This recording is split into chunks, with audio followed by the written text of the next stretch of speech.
Casi un mes de trabajo por parte de la SAP en el barrio Tablada Nueva de Asunción, los vecinos denunciaron que ahora la situación está peor y exigen una rápida solución. Así iniciaron el año los vecinos del barrio Tablada Nueva de Asunción. Las cañerías que transportan los desechos cloacales colapsaron, inundando varias cuadras.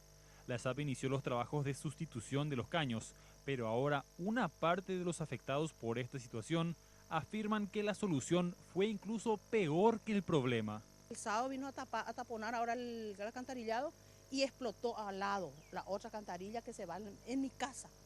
Hoy en la mañana me levanté pisando cagada, condón, chura, de todo. En la zona donde reventó el registro, aún se percibe el olor a desechos cloacales. Y hace rato en la mañana así que era puro cagada, ahora ese putiúe. No podemos vivir así, yo al menos no sé. Yo quiero dejar mi casa, pero soy pobre, no puedo tampoco.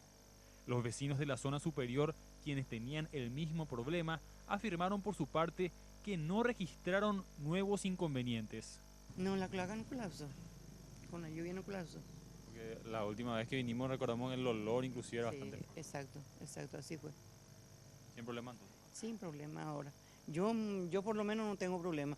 Los vecinos denunciaron que las cañerías colapsan debido a que varios mataderos que se encuentran en la zona las utilizan para deshacerse de los restos de los animales que faenan, llenando de grasa los caños y afectando su funcionamiento.